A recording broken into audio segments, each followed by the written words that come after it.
Hi and welcome to another video. In this video I want to talk about the Paho MQTT Python client because a lot's actually changed in the last couple of years with this client. Now most of the Python examples that you'll find on my website and on other websites were written using the version 1 point something. A lot of mine use version 1.5, which was when they upgraded the client to support MQTT version 5, but some were actually written prior to that. Now, the 1.5 client introduced a few changes to do with MQTT version 5, and I put them in an article on the site, and I'll put a link to that article in the description below. And the most important thing with that was the addition of the properties in MQTT version 5.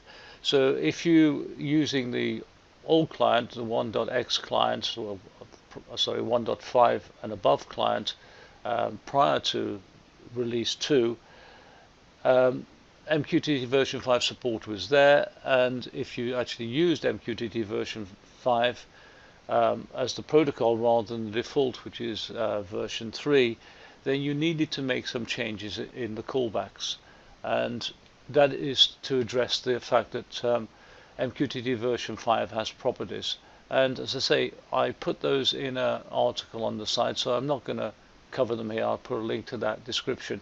So that's one important thing to note, that if you are using the old client 1.5 and above, then if you do start using MQTT version 5 as opposed to version 3, then you'll need to make some additions to the callbacks, and I say they're detailed there. Now, by default, the client will default to version 3, so normally you don't have to do anything about it. But if you tell the client to use version 5, which is this line here you can see, then you need to make changes to some of the callbacks. Right, so that's one point. Now the next point is version 2 of the client, and you can see version 2, the first release was in January 2024. Now this introduced some more changes and what they call breaking changes to the client. So now if you try and run some of my scripts, or most of my scripts that you download from this site, they were all written with version 1.x of the client, and if you try and run those with version 2 of the client, they won't work, they'll throw an error. So you need to make some changes, and there's only one change you really need to make, and I'm going to show you that in a second, to continue to run those scripts. So this is the release history. If I go to the current version, the latest version, you can see there's some release notes and there's some migration details, so I recommend you take a look at these migration details. And the most important thing is here is this thing here, and this is the first argument of the client. So when you actually create a client, then you need to include this. Now if you look at the old code, this is how you created a client, and usually you put the name in here, the client name. So this is missing the client name, but it's not mandatory. It will actually create a default client name, so you don't have to do it, but you normally do it. So normally you see MQTT equals MQTT.client, and in the brackets here you'll see a client name. Now what you have to add now is this thing here, and if you're using the old version, sorry, if you're using scripts written for the old version 1.x, then you'll need to put this line in here, and as I say, normally a comma followed by the client name. Now if you're using, or if you're writing new scripts using the new version of the client, version 2 of the client, then you'll need to change this to version 2. So this one just goes to version 2. So here we are here. But so if you've got some old scripts or some scripts you've downloaded from the internet and written for version 1 of the client, then just and you are now using version 2 of the client, you need to add this when you actually create the client, and you can carry on using the scripts as they are with the callbacks. Now if you actually use version 2 of the client and you change this to version 2, then you also need to actually change the callbacks. And let's say this document here gives you the details what you'll need to actually change the callbacks. It gives you the old callback and it gives you the new callback. And these callbacks will work whether you're using MQTT version 3 or version 5.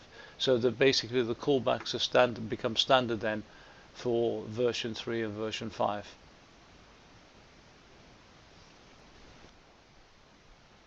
So just to summarize, most of the scripts you'll find on the internet, and especially the ones you'll find on my site, were written to use MQTT version 3, and they were written with the old client, the old 1.5 or 1.66 client. So if you do try to use those scripts, and if you provide you use those scripts with MQTT version 3, they should work fine. If you want to use MQTT version 5 with those scripts, then you'll probably have to go and change some of the callbacks. Now, if you try and use those old scripts with version 2 of the Python client, then you'll need to make additions to the client creation like I showed you earlier on. Select the API version, and if you want to use those old scripts as they are, then you just need to change it to be using the API version 1. And you won't need to change anything in the callbacks unless you want to use MQTT version 5 with those scripts, and again you'll just need to change them as you would previously. Now for new scripts you should be using the API version 2, and if you're using that, then you'll need to modify, or you need to use different callbacks, and those callbacks are shown on the actual website, and there's a link to that website below, so you'll see the format of those callbacks. They're basically the same as the old ones, but with slight additions. Okay, so hopefully that makes a bit more sense, or it makes you more aware of the problems you could encounter with those old scripts, and to point you in the direction of a solution. So